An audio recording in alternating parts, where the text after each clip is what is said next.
존경하는 김진표 국회의장님, 그리고 선배 동료 의원 여러분, 더불어민주당 김승남 의원입니다.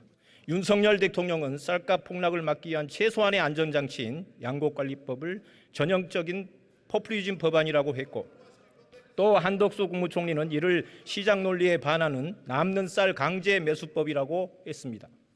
그러나 대다수의 국민들과 농민들은 양곡관리법이 인기영합주의라는 대통령의 주장에 공감하지 않고 있습니다.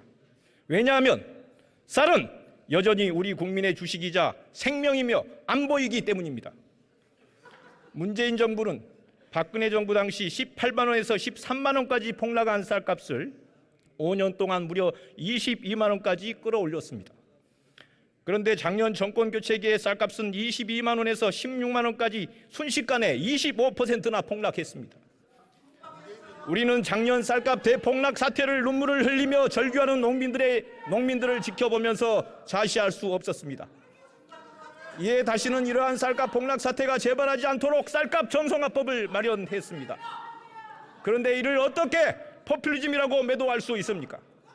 대통령의 주장은 농민들의 정당한 요구를 무참히 짓밟고 식량 안보를 내팽개친 매우 무책임한 주장이었습니다.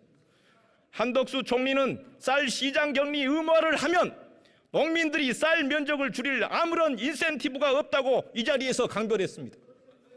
그러나 이는 기존에 있던 강력한 인센티브 정책인 논타작물 재배 지원 사업을 재정당국이 폐기했기 때문에 총리의 주장은 정부의 무능한 상황을 전제로 한 것입니다. 예를 들어 농민들이 들어보세요.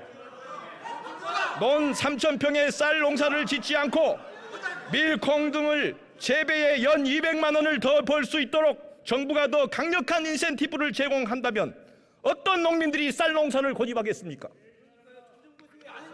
실제 문재인 정부와 MB 정부가 쌀 생산 조정을 통해 콩농가에 1헥타르당 약 300만 원을 지원하자 농가의 순이익은 쌀농가의 순이익보다 적게는 160만 원에서 많게는 300만 원이 높아졌고, 이에 쌀 재배 면적이 대폭 감소하여 쌀값이 크게 올랐습니다.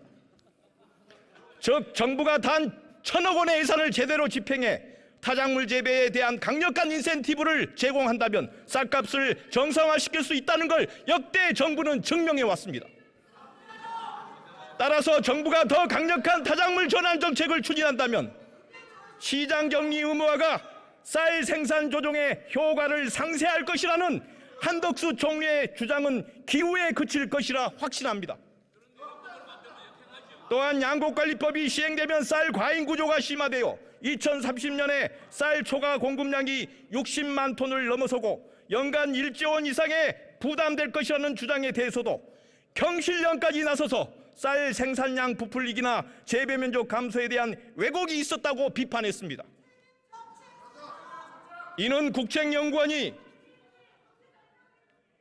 2010년 이후 12년 동안 단위 면적당 쌀 생산량이 512kg인데도 불구하고 뚜렷한 근거 없이 553kg로 41kg로 늘려 쌀 생산량 28만 6천 톤을 부풀렸기 때문입니다. 또 크레인은 농업식품유본법과 밀산업에 따른 밀, 콩 자급 목표를 달성하는 데 필요한 타작물 전환 면적 약 7만 헥타를 반영하지 않았고, 이 때문에 쌀 생산량 36만 톤이 더 부풀려졌습니다. 따라서 대통령에게 보고된 국책연구원의 분석은 양곡관리법을 거부하도록 하기 위한 명백한 왜곡 보고이자 허위 보고였고, 이는 책임자를 엄중하게 문책해야 할 일입니다. 존경하는 국민 여러분, 선배 동료 의원 여러분, 우리 농민들은 90년대 농산물 수입 개방 이후 대한민국의 경제 성장을 위해 끊임없이 희생해 왔습니다. 매년 40만 톤의 외국산 쌀을 의무 수입하는 것, 이것이 그 상처이자 증거입니다. 더군다나 재정당국은 경제 성장기에 필요하면 언제든지 쌀값을 폭락시키며 쌀값을 물가 관리에 이용해 왔지 않습니까? 우리 농민들이 언제까지 희생되어야 합니까?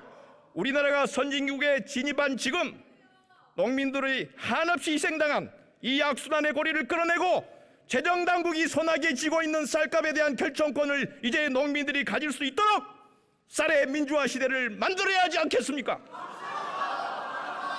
오늘 양곡법 제표에 반드시 찬성해 줄 것을